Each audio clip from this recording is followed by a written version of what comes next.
cette nouvelle session d'information sur Yota Télévision. Bonsoir à toutes et à tous, bienvenue à ce téléjournal et tout de suite voici les grands titres. Pour ce merci d'édition journal, nous allons parler des finances et sachez que la DERCAT a démarré ce lundi 24 mars 2014 avec l'opération de recouvrement forcé de l'impôt sur les revenus locatifs et l'impôt foncier. Et ce recouvrement forcé est parti de la maison du ministre provincial des Finances, Christian Mwando. Celui-ci a prêché par l'exemple. Vous suivrez la satisfaction de Félix Kalaba après cette opération effectuée auprès du ministre Christian Mwando. On parlera également de la santé infantile et sachez que tous les enfants âgés de 0 à 11 ans qui ont raté le vaccin contre la poliomyélite et la rougeole vont être récupérés. Et c'est une opération de ratissage initiée par le gouvernement provincial du Katanga, question de récupérer tous les enfants. Voilà pour le soir. Bienvenue à toutes et à tous. Tout d'abord, cette actualité au niveau national et c'est encore à la une. Ouverture ce lundi 24 mars 2014 de la deuxième édition de la conférence sur les mines dont le thème principal est la transparence et la bonne gouvernance dans le secteur minier. Cette cérémonie d'ouverture a été présidée par le Premier ministre congolais Augustin Matata Ponyo qui représentait le chef de l'État congolais à ses travaux. Et sachez que ces assises de grande envergure se tiennent dans la ville de Goma, chef-lieu de la province du Nord Kivu. Sachez également que le monde célèbre ce lundi 24 mars 2014 la journée internationale de lutte contre la tuberculose. Ensemble au cas de décès dû à la tuberculose, tel est le thème retenu pour l'année 2014 et ici est de savoir que notre pays, la République démocratique du Congo, occupe la 11e place parmi les 22 pays concernés par cette maladie qui a tué plusieurs milliers de personnes.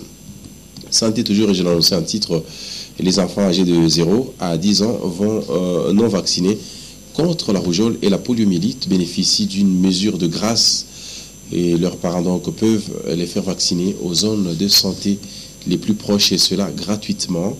Et ce sera pour très bientôt que les statistiques de cette vaccination seront connues. Jean-Paul Malimbango et Célestin Muganza pour le reportage.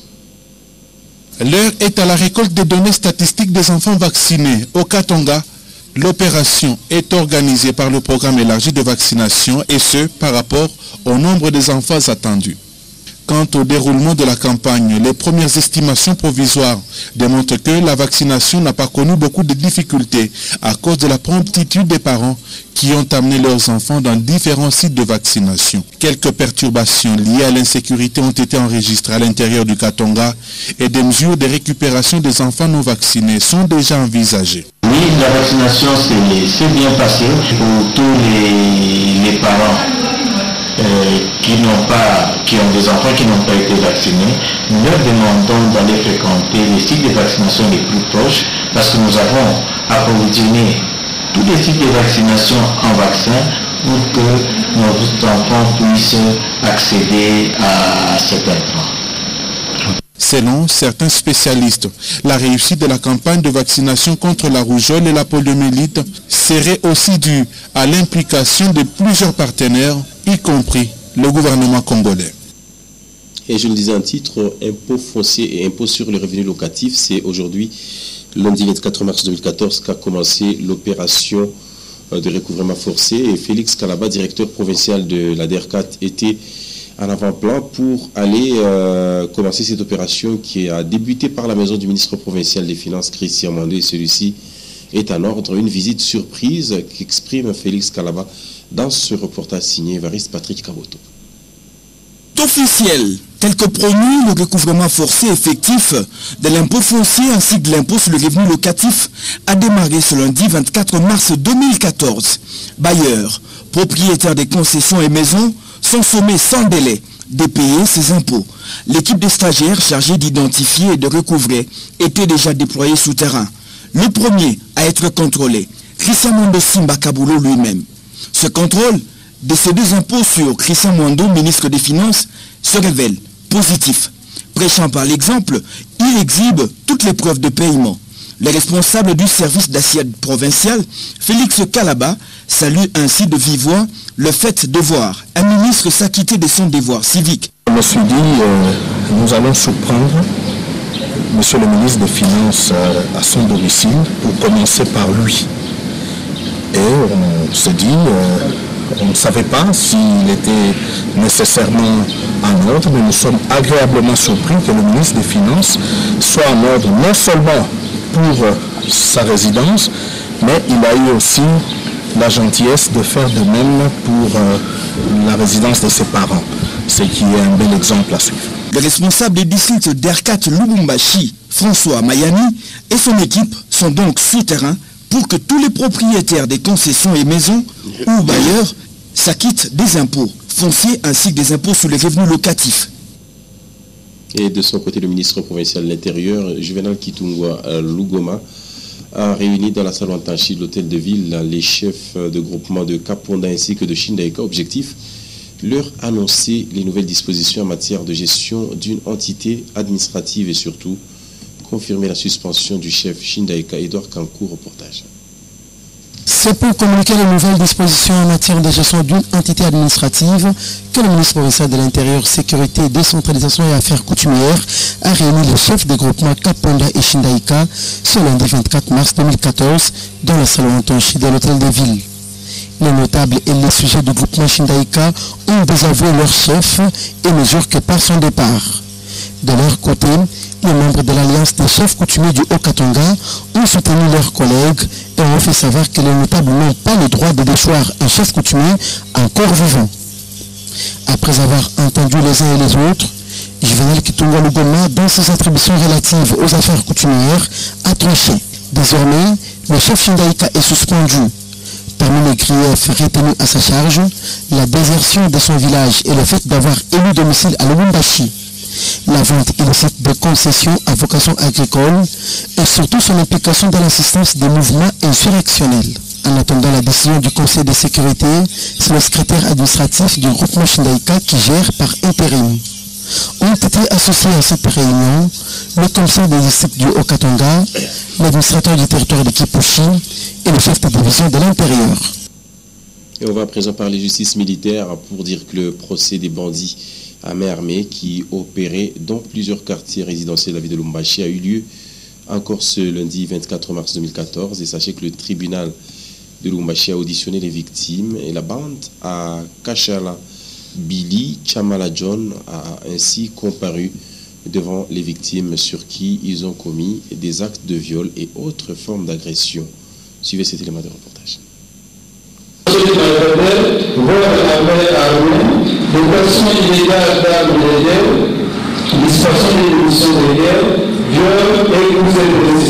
Après la lecture de l'extrait de rôle par le greffier dans l'affaire opposant le ministère public au prévenu Kachamabili Chamala John et Mbouibois Prince, l'heure était ce lundi 24 mars à l'audition des différents témoignages des victimes de vol et tracasseries de ce groupe de bandits à main armée.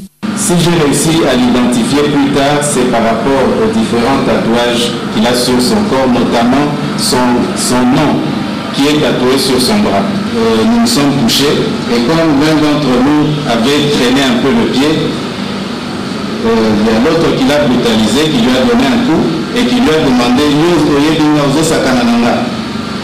Et c'est à ce moment-là qu'il lui a dit « Mon Kondi ». Il a dit « Nalaza mon Kondi, allez là, là, Et quand il s'est couché par terre, à ce moment-là, il nous a dit « Bino Bokoyo Kalelo ».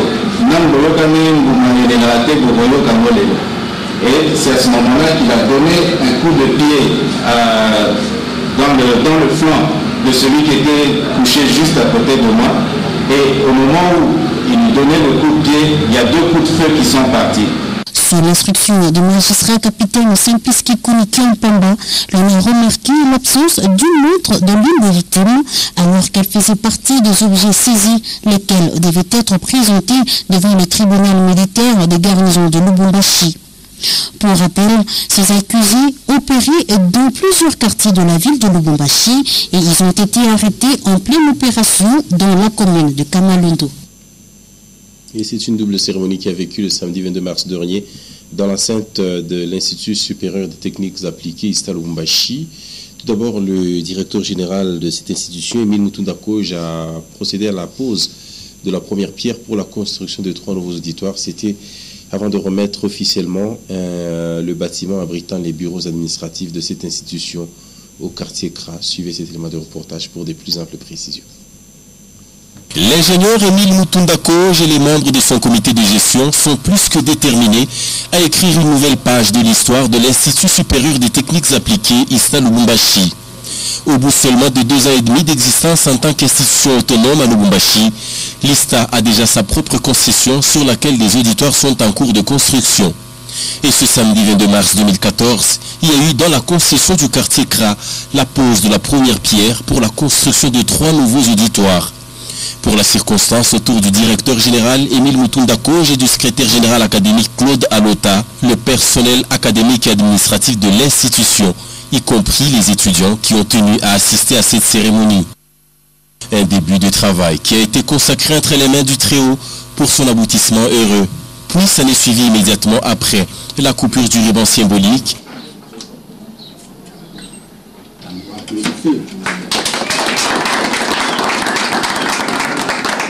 et la remise du nouveau bâtiment abritant les bureaux de section, celui de stage, la salle informatique, l'infirmerie et la salle des professeurs. Les occupants ayant pris possession de leur nouveau lieu de travail, l'ingénieur Émile Mutunda-Koje a placé son mot de circonstance. Chose promise, chose commencée.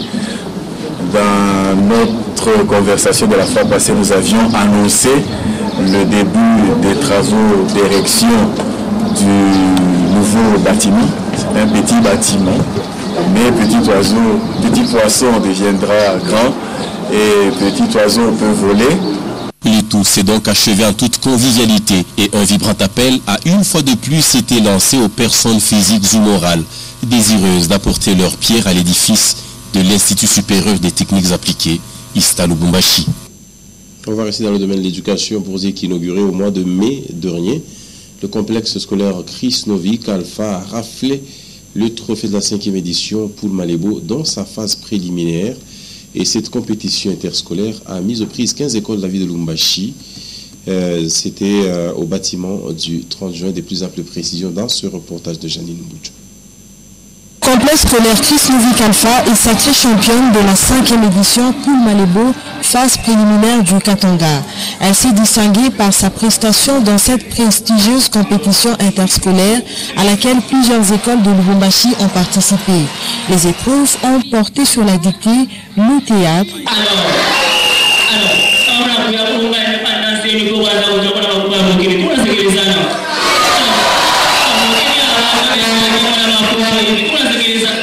la danse traditionnelle,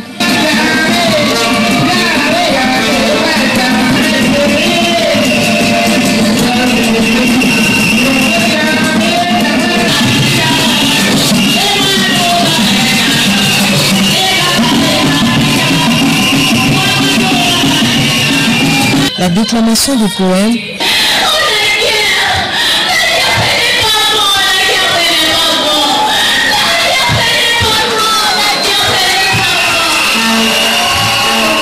et le défilé de mode. À la terre, on dit nous collaborer au port d'aide. Ce qui signifie maintenant il faut travailler. Mais pas seulement l'habitude de dire bon, parce que nous c'est une grande école, ou parce que nous on nous connaît pour ceci et là. Travaillez et vous verrez que vous réussirez toujours dans votre vie. Après la décision du jury, 3 écoles ont été retenues pour représenter la province du Katanga à Kinshasa, la capitale, au mois de mai prochain pour la phase finale. Chris Novik Alpha était la seule école qui a représenté la commune annexe à ces concours. Elle est située sur l'avenue Bia et prolongée au camp Camille CP. Ayant pour promoteur M. Jean-Claude Kaïcha, elle offre un cadre moderne et une formation de qualité aux écoliers de Lubumbashi. Et parmi les 3 écoles sélectionnées pour représenter la province du Katanga, le complexe scolaire Remise et Reprise. Et cette institution scolaire a obtenu 81% et elle est située au quartier Bel Air sur l'avenue Araucaria et elle offre aux élèves un enseignement de qualité dans un environnement sain. Découvrons cette école une fois de plus dans ce reportage signé Janine Mboucho. 3e place de la 5e édition Poul Malebo, phase préliminaire, a été raflée par le complexe scolaire Remise et Reprise. Les élèves de cette nouvelle école du quartier Bel Air ont brillamment presté dans ce concours interscolaire placé sous le thème « Non à l'enfant soldat et oui à un Congo uni ».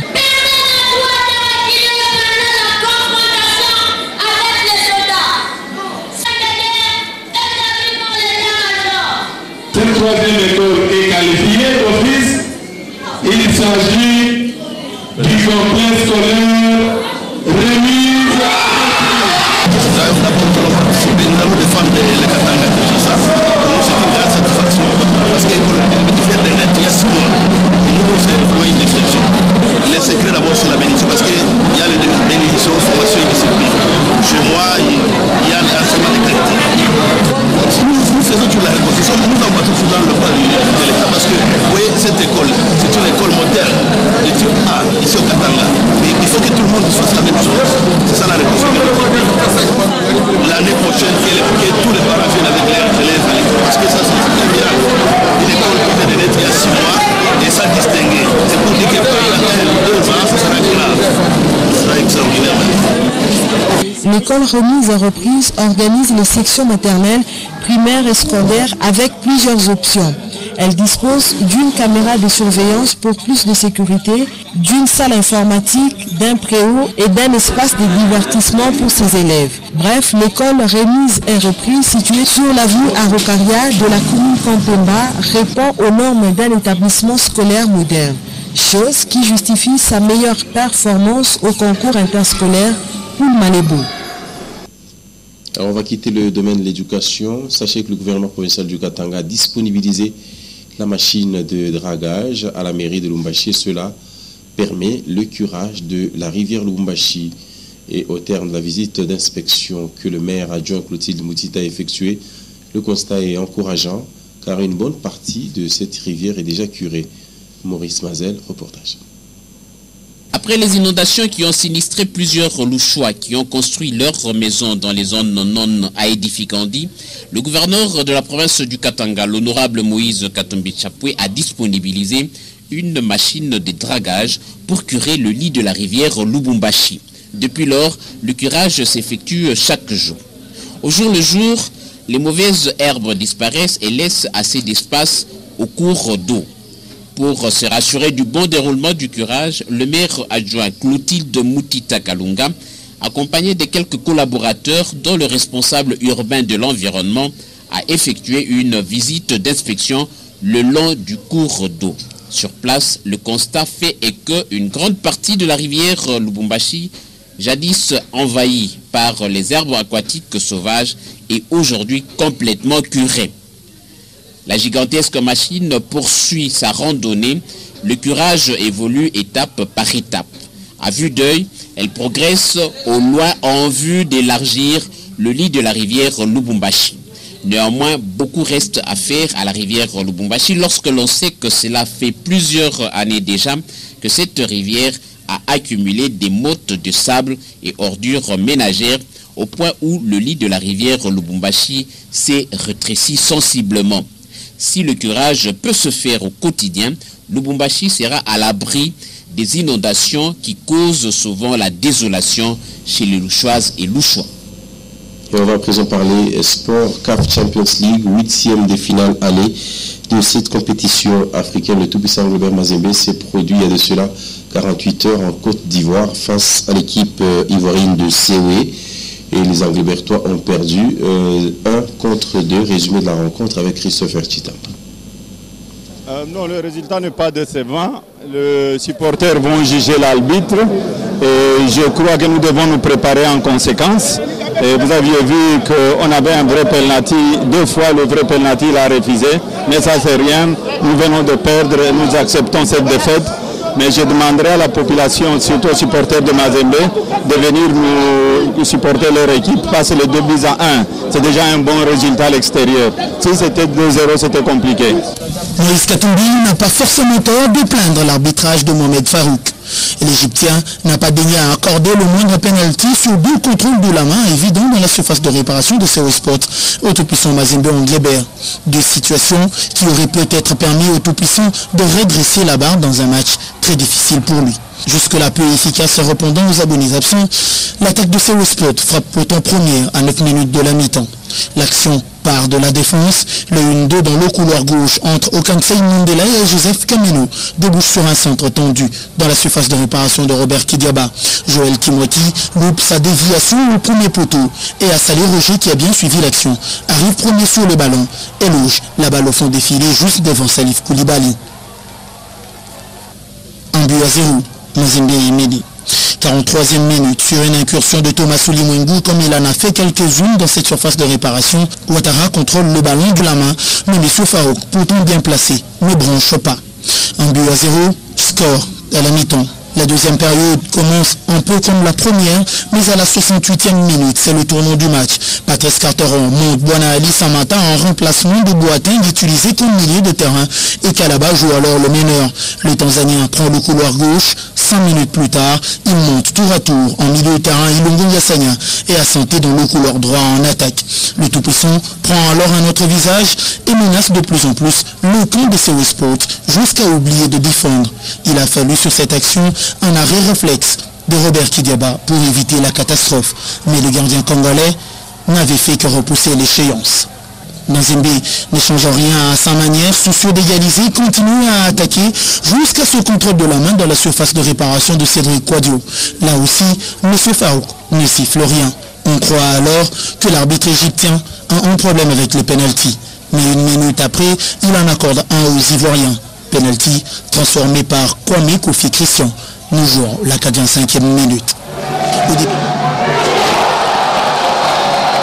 Au départ et à la conclusion de l'action, grâce à son but de grande classe, Bwana Ali Samata entretient l'espoir des Corbeaux de pouvoir passer le cap.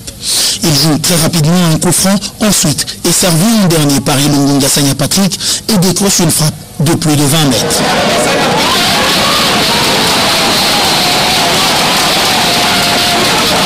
Splendide le but, lourd dans les bottines de CO Sport. 2 buts à 1, plus rien ne changera au marquoir. Mazembe tombe, mais à un match très important à jouer à domicile en retour ce samedi.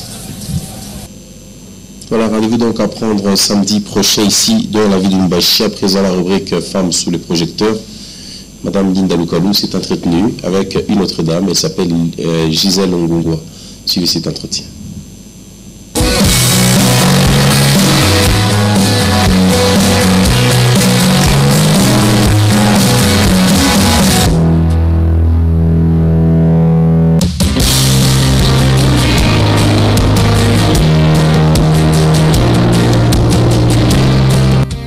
Elle a fait de son rêve d'enfant une réalité.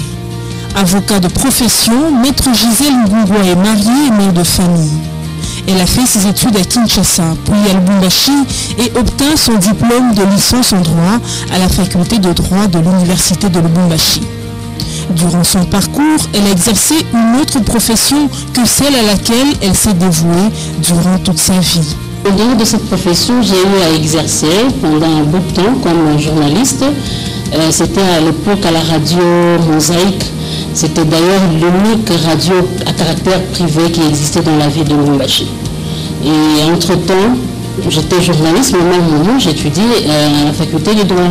Une fois que j'ai fini mes études, j'ai estimé que le moment était arrivé pour que je puisse embrasser réellement la carrière pour laquelle j'avais fait les études de droit. Devenir avocat aujourd'hui est une victoire sur ses idéaux, ancrés en elle depuis l'enfance, celui d'appliquer la justice pour tous. Il faut dire que ce n'est pas un concours des circonstances de la vie, c'était vraiment l'idéal. Moi, je suis du genre qui aime la justice. Et déjà enfant, je n'aimais pas voir que les autres, mon entourage, soient brimés. Quand je sais les faits tels que ça s'est présenté, je me promenais toujours à dire exactement ce qui s'est passé. Je ne pouvais pas imaginer voir quelqu'un, par exemple, couper une sanction, tant que je connais la vraie responsable ou bien la personne qui réellement doit être sanctionnée. Alors j'ai grandi avec cet idéal de voir la justice partout. Et je crois que faire le droit n'était qu'un chemin pour arriver finalement à exercer un métier qui me permet maintenant de faire appliquer la justice dans la parcelle, un tout petit peu d'autorité que j'exerce par mon métier. Ce n'est pas en un seul jour que Maître Gisèle a bâti sa réputation. Elle a travaillé durement pour se confirmer dans cette profession qu'elle-même a qualifiée d'hautement masculin. J'ai connu aussi des difficultés. Il faut dire que pour arriver à une certaine renommée, il y a toujours les écueils que vous rencontrez dans votre vie. Comme difficulté sur le plan professionnel, je dirais que ce n'est pas évident d'être avocat, femme, d'exercer dans un milieu hautement masculin où des préjugés prévalent. Parce que vous savez, notre métier, tu ne peux pas faire valoir ton aspect de femme pour bien le réussir. Et aussi, il faut retenir que les avocats vivent déshonorés. De sorte que quand tu n'as pas de clients, eh bien, ça ne sert à rien d'être avocat, parce qu'il ne faut pas t'attendre à un salaire de 30, c'est toi-même qui produis ton salaire. Voilà le genre de difficultés que moi, personnellement, j'ai rencontrées pendant mon parcours professionnel. Ce sont les préjugés du fait qu'on est femme et qu'on estime que vous n'êtes pas capable de défendre valablement les intérêts de ceux qui ont besoin d'être assistés comme les avocats hommes. Et le mot de Maître Gisèle Mbungwa Abdoul aux femmes. Un mot adressé aux femmes, c'est que dans chaque domaine de la vie, il faut la persévérance et le souci de bien faire. Quand vous êtes habité par le souci de bien faire, eh bien vous allez loin.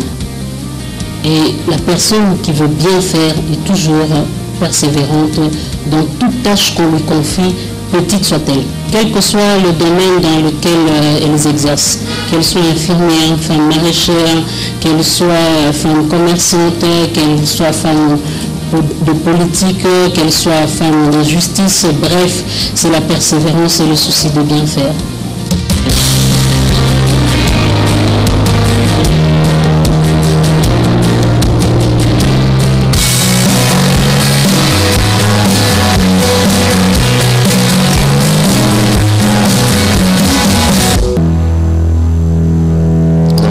Pour cette édition du journal, Madame, Messieurs, c'était pour nous un plaisir de vous la présenter. Merci à vous de l'avoir suivi, mais avant de se quitter, voici le rappel des principaux titres. On vous a parlé au cours de cette édition du journal du lancement de l'opération, du lancement forcé donc de l'opération de paiement de l'impôt sur les revenus locatifs et l'impôt foncier. La première maison à être bouclée était celle du ministre provincial des Finances, Christian Mwandessi Kaboulou, à la tête de la délégation. Félix Kalaba, directeur provincial de la DR4, et celui-ci s'est dit heureux de constater que le ministre était tout à fait en ordre et donc l'opération a débuté ce lundi 24 mars 2014. On a également parlé en santé infantile avec cette opération de rattrapage ou de ratissage de tous les enfants âgés de 0 à 10 ans qui n'ont pas été vaccinés contre la poliomyélite et la rougeole. Le gouvernement provincial du Katanga s'est penché sur le dossier et tous les enfants retardataires vont être vaccinés et ce gratuitement dans les zones de santé les plus proches. Enfin, complète cette édition. Merci d'avoir été de nôtre. Excellente suite de nos programmes sur Nyota Télévision. À toutes et à tous, au revoir.